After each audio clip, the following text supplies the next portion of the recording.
Well, looking past the looming Pac-12 media deal, which may be coming soon, we hope, Oregon football's future for scheduling, yeah, they're going to be just fine. Here we go. You are Locked On Ducks, your daily podcast on the Oregon Ducks, part of the Locked On Podcast Network, your team every day.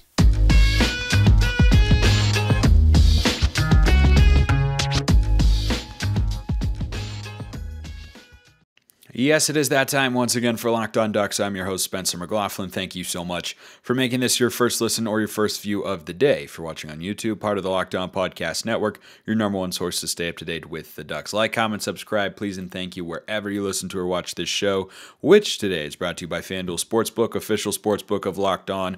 Make every moment more. Visit FanDuel.com/LockedOn today to get started. This was going to be on Friday, but the Wi-Fi in South Bend, Indiana was so we're dropping it on Sunday now that we're back home. Question for today's show to get things rolling. This is from Bud Everts. Looking past the upcoming media deal, what will the impact be? What will the impact of the deal on football scheduling for the Ducks beginning in 2024 be, given the Pac-10 or whatever number? It appears that we are the big fish or birds in a smaller pond, so how much more of the TV spotlight will be on Oregon, and how does this affect our non-conference games? Will we see Oregon ending home-and-home agreements a la Ohio State to seek more appealing opponents, given whatever that new criteria is? Go Ducks. I think there's some real value to being, one of the two or three biggest fish in a relatively smaller pond. But here's the other thing, and maybe this is just the Locked On Pac-12 host inside of me coming out, but the Pac-12 going forward is not going to be as weak as it is going to be perceived to be from a football standpoint. Now, a basketball standpoint, that's a different question. I mean, UCLA is still in it, but USC is out, and they're going to leave, and UCLA was clearly the best team, and they, Arizona blew it, and all that sort of stuff, right? Basketball is a different conversation. But if you're just talking about football, I think Oregon has been one of the bigger fish in the small pond that's been the Pac-12 for quite some time. Because remember, let's just take the last 10 years. Go look at USC's record. They had a couple of really good seasons, sure, but they've been no better. They've been worse than Utah, right? From a win standpoint, from a consistency standpoint. Utah hasn't had any 4-8 seasons. Utah hasn't had to fire their head coach. Now USC has a Rose Bowl victory in there with Sam Darnold, and that's what the Utes are lacking. But they've got more conference championships in the last 5-10 years, I'm pretty sure, than USC. That's got, I believe, just the one. So when you're talking about the league from a competitive standpoint, and UCLA has never been a football power. I mean, Chip in year 5 had them in a really good place to get to the Pac-12 title game, and they still couldn't get there. Went 3-4 down the stretch. And I think Chip is still a good coach. He's not a great coach anymore, but he's still a pretty darn good football coach. But USC and UCLA, when you look at what they've done over the last 10, 15 years on the football field, USC is a pretty significant loss, but it's not like you're losing 2003 USC. And then UCLA has had their moments, but they've kind of come and gone. So the league is weaker, yes, unquestionably. But is it as worse as everybody's going to make it out to be? No, I don't think so, especially when you consider, by the time Oregon can start scheduling new home and homes, because they've got, this one with Texas Tech, and then I think they've got one with Boise State planned later in the decade and whatnot because of this ridiculous way college football does scheduling. I don't think the Pac-12 is such a horrible pond to be the big fish in, because I think Oregon has been that for quite some time. So I don't think they're going to struggle to get quality non-conference opponents, because for the last 15 years, Oregon football has built a very distinct brand, and one that is very well known all across the country. It's why Oregon can recruit the Mateo Uyungales of the world when USC, Ohio State, Bama, Georgia are going after him, right? Why they can get those sorts of players. And I don't think that's going to change in the short term. Now, would it help if, let's just say, I'll just be spitballing here, San Diego State and SMU are coming to the Pac-12, which, fingers crossed, is happening this week or the next. But if one of those teams comes in and is just a consistent top 25 team, right? Like think of Arizona State at their peak. If San Diego State or SMU can become that team where they're an 8 to 10 win team in the Pac-12 every year, pick up some solid non-conference wins, then the overall strength of the league will be just fine. You'd like to have that happen for sure, but going forward, there are plenty of good teams there. And I think what Oregon's done in the last 15 years would override any perception hit, right? Because it's more about the school that you're scheduling. The Pac-12 may have a weaker perception going forward because it is weaker on some level, but schools that would be interested in scheduling Oregon, I don't think are going to look at the Ducks and say, now you're playing in a conference without USC and UCLA. We don't want to schedule you anymore. Going to Autzen Stadium would still be a huge win for any team in the non-conference. Playing Oregon is still going to be a big television draw. Bringing Oregon to your stadium is still going to get a lot of interest. It's still going to be a big game if you're a big-time college football program. So I don't think they'll have that much of a problem on the scheduling front getting home and homes. Now, you did see Ohio State cancel with Washington. That was kind of unique. I think that was twofold. Number one, I do think Oregon scared them a little bit, saying, wait, they came and beat us here? Well, we don't need to play the Pac-12. There's more downside than upside to playing a good Pac-12 school for a team like Ohio State in a year where they're also playing Texas, who will be in the SEC by then. So there wasn't a ton of upside, and I mean, it's unfortunate. It sucks for Washington because they might have to go play, Middle Tennessee or somebody like that, and or schedule bye games instead of a home and home series with a quality opponent like the Buckeyes in there. So I think that stinks, but I don't think that that's as likely to happen to Oregon unless they were also on the schedule in addition to another SEC team for a particular school. Some schools want the smoke, like Utah, for instance. They're playing Florida and Baylor this year, and some schools, like Ohio State, do not. So there's an element of randomness to it, but you can't think of the ability for Oregon to get non-conference games of a quality nature in the future as being directly reflective of the conference as much as they are reflective of the brand of Oregon, which I think we can all agree is very strong at this point in time. Because the other part of your question here, bud, how much more of the TV spotlight will be on Oregon? Yeah, it's going to go up. I mean, Oregon has been one of the biggest TV statistically the last, I think, 5-10 years or so, at least the last 5. Oregon has been the number one TV draw in the Pac-12, above USC for average viewership per game. So the conference, if they are smart, with whatever media rights deal they end up negotiating, they're going to put Oregon on national television because we're all expecting that there's going to be an ESPN and an Amazon as a component of this. They're going to put Oregon on national television as much as they possibly can because that's in the best interests of the conference. You want the most eyeballs on every game possible. But when you have those nationally televised games, if the conference is smart, Oregon and Washington are going to get perhaps a greater share of them than, say, Arizona State or, Colorado, I guess with Deion's not a great example anymore, or, Cal, right? Or somebody like that who's not going to be a huge television draw. So I think the overall amount of media attention for Oregon in what will be, I anticipate, the new Pac-12 will be even higher than it was before, though it was already high in the previous conference. Previous, current conference, you know what I'm trying to say.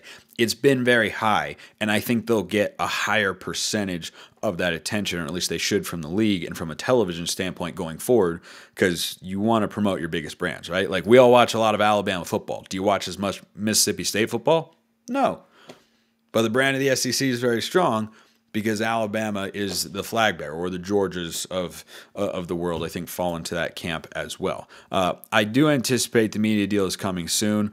A couple thoughts on that, and a national championship question, which I'm always down for. I'm also always down for betting with FanDuel, because they're the number one sports book in America. The tournament is heating up, and now is the perfect time to download FanDuel. New customers get a no-sweat first bet up to $1,000. That's bonus bets back if your first bet doesn't win. Just download the FanDuel Sportsbook app. It's safe, secure, and super easy to use. Again, get your no-sweat first bet up to $1,000 in bonus bets when you go to FanDuel.com/lockedon. That's FanDuel.com/lockedon to learn more. March Madness is here. There's no better place to bet it than with FanDuel. Make every moment more with FanDuel, an official sports betting partner of the NBA.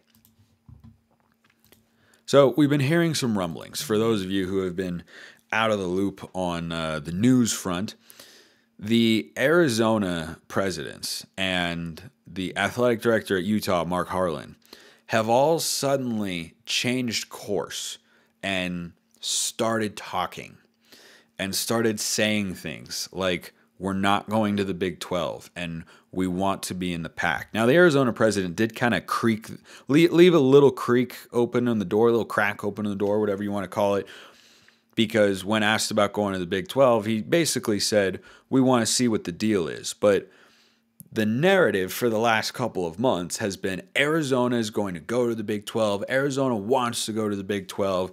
And the president basically came out, and I'll just summarize his thoughts here from what I saw. And he did a pretty extensive interview as well, the most in-depth one. It's worth a read if you can find it. But basically he said, we don't want to go to the Big 12. We want to stay in the Pac. Let's see what the media deal is. But if the media deal is just, even a few $1 million short of where the Big 12 is, why would we go for a few $1 million more? Which is a pretty amazing quote and goes against everything that a lot of people have been spewing online, inaccurately, I might add, for a long time, which is, if the Pac-12 can't get up to the Big 12, the Arizona schools or the Four Corner schools are going to bolt. Yeah, that's all nonsense.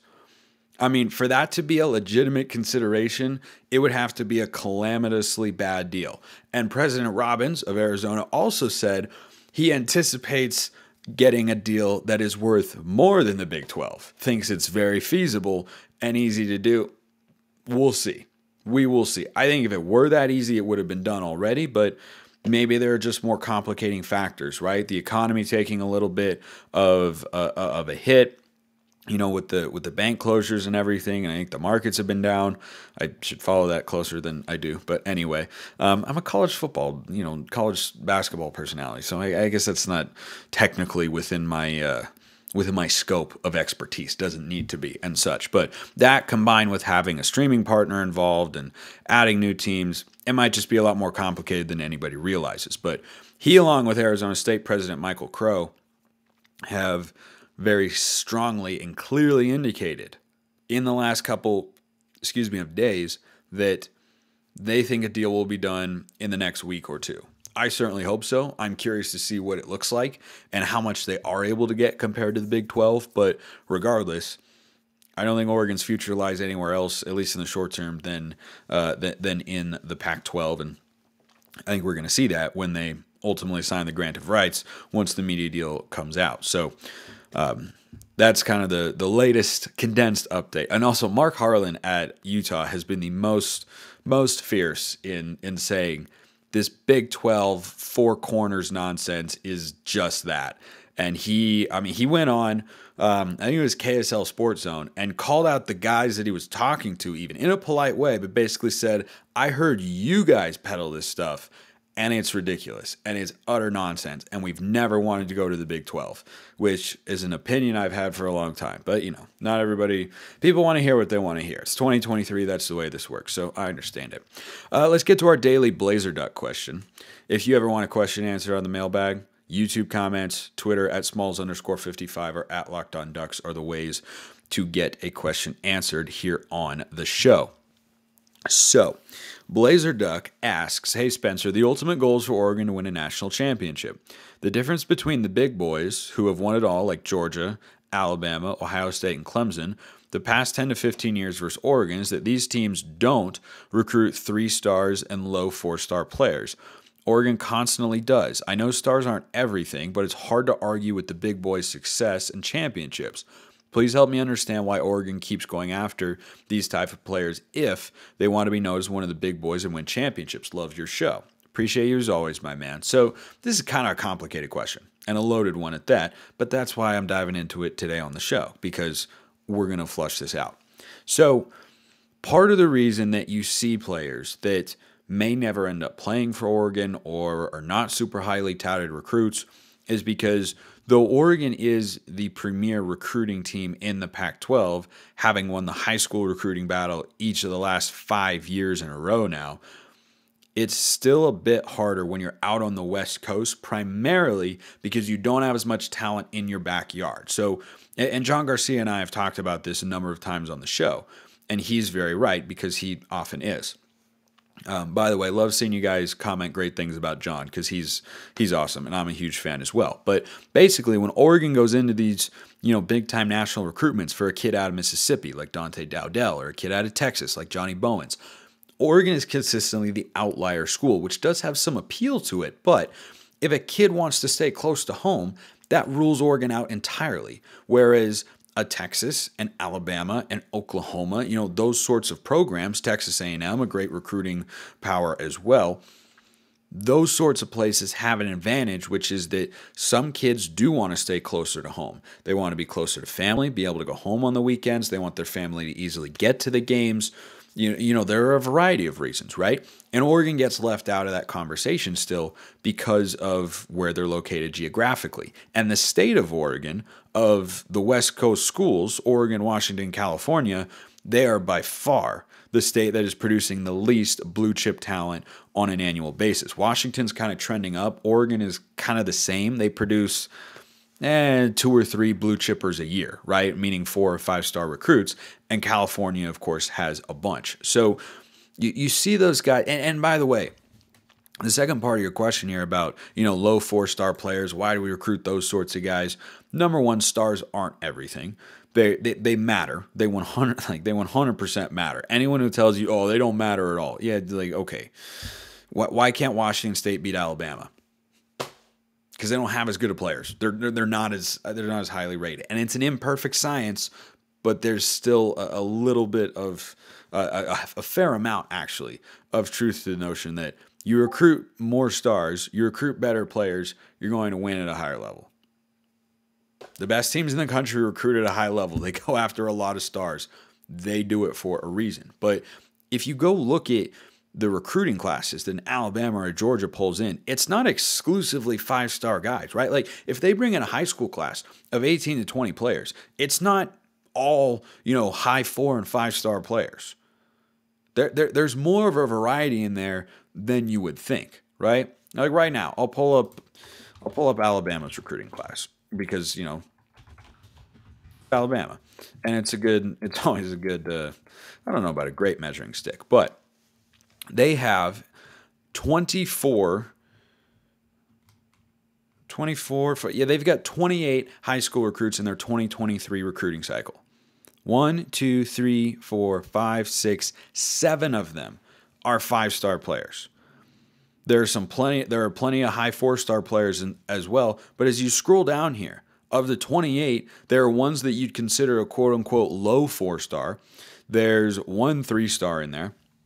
And this is the number 1 class in the country. So if you go to the Clemsons, the Oklahomas, the Georgias of the world, you will find a higher percentage of blue chip talent, but it will never exclusively be that. So I think geography plays a factor, and also just the fact that there's only so much blue chip talent in the country, even though there's a ton, but there's so many schools that are going after these guys, right? So you've got hundreds and hundreds of players that are top 150 guys or, top 24/7 according to 24/7 Sports, but you don't have an unlimited supply. And so you have to fill your roster slots, and you've got, X amount of scholarships that you're going to use. So that's where those guys who are low recruited that maybe, you're taking a bit of a flyer on come into play. Some of them may never see the field, but it depends on, there's an element of randomness to all of this, whether it's high-level players or lower-level players, right? In terms of what their rankings are coming out of high school. Marcus Mariota and Justin Herbert were 3-star quarterbacks. Those are 2 of the best quarterbacks Oregon's ever had. And Mariota, of course, is the best, right? A lot of things go into making that sort of thing work. Brandon Dorlus is going to be an NFL player, and I think a good one. And he's a really good, well above average defensive lineman for the Ducks.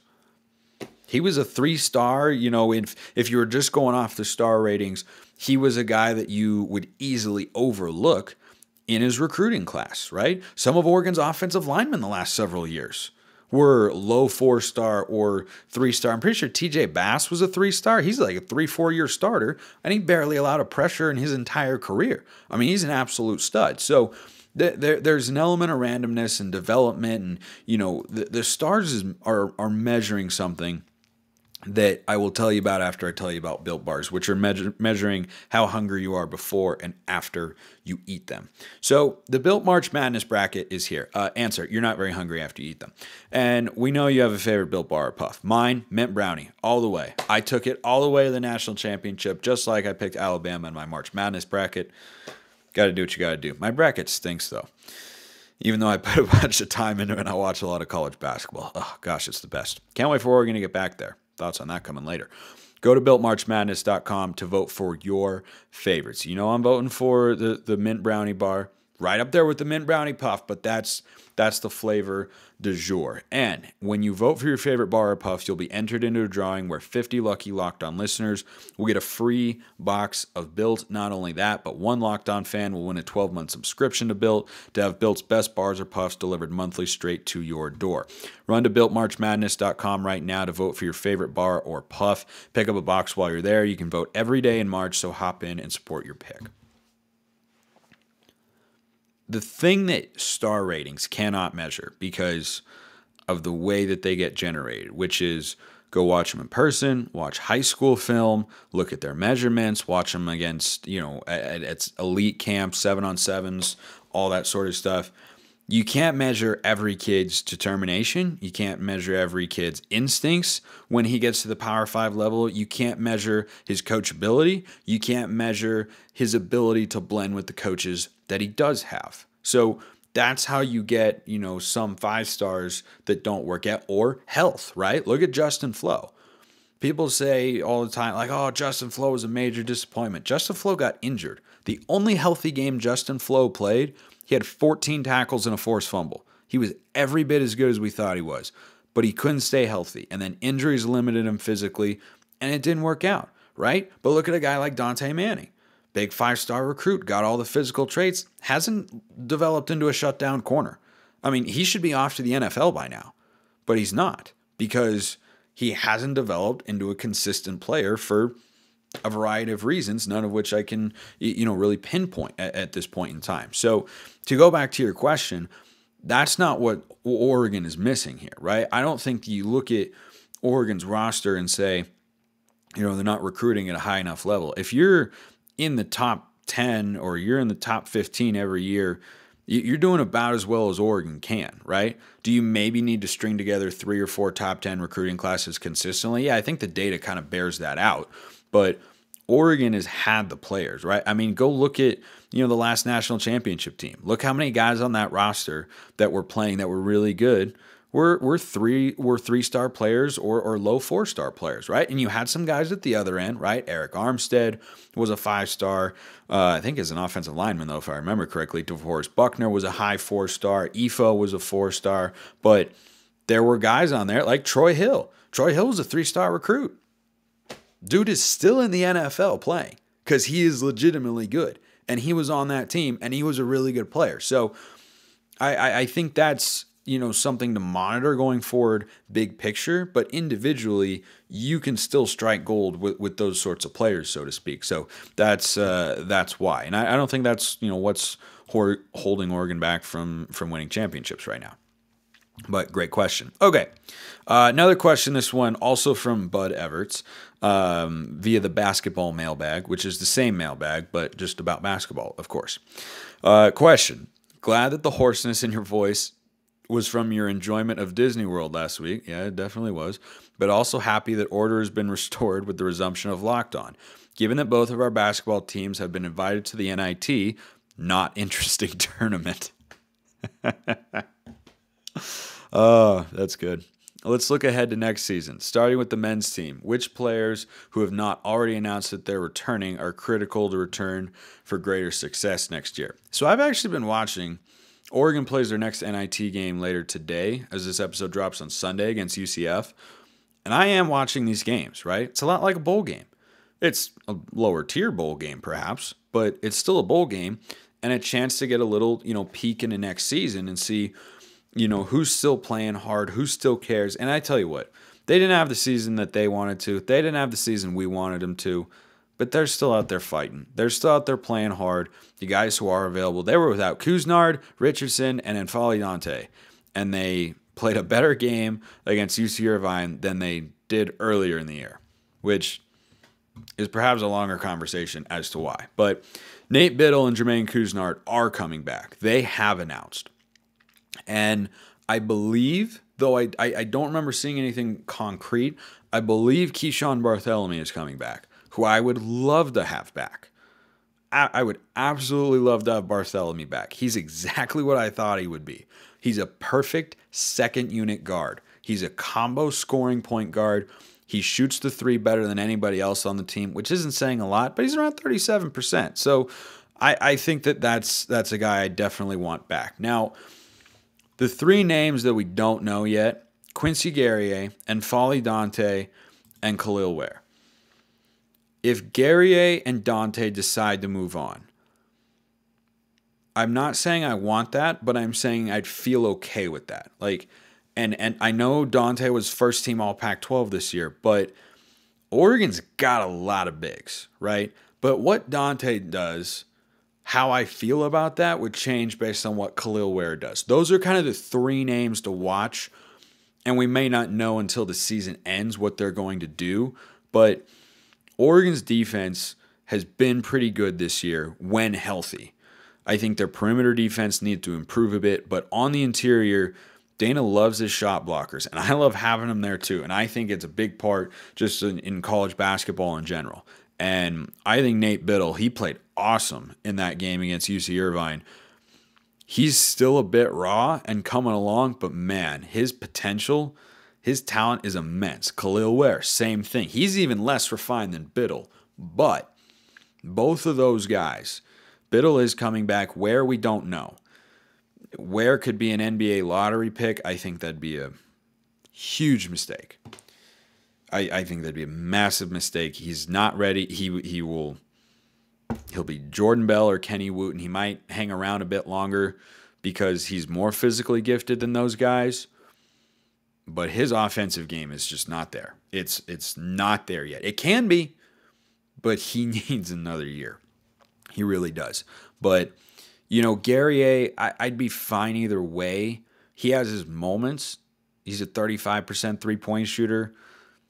Good, not great. So, I don't know what you could do after that, but it would open up a slot maybe in the transfer portal if he ended up leaving. But both of those guys, Guerrier and Dante, if they decided not to come back, I'd say, all right, we've got a need to address, but it's doable given the talent on the roster and the guys coming in, frankly. I would almost like to see Guerrier go elsewhere because I want KJ Evans and Mookie Cook to get the full run. And Dana has shown a loyalty to returners like he did with Will Richardson this year.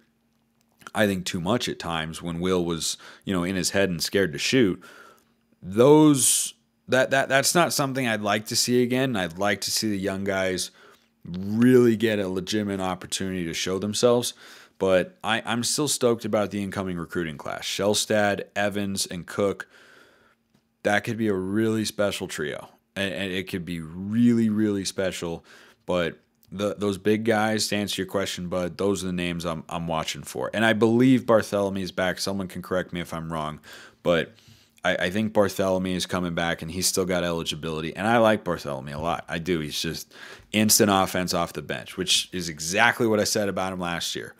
After he came over from Colorado, I said, man, that seems like your sixth man, your backup point guard who will come in, score in spurts. That's exactly what he does. Love the questions. Keep them coming. Appreciate everyone listening. Have a wonderful rest of your day. I will be back tomorrow. And until then, go Ducks.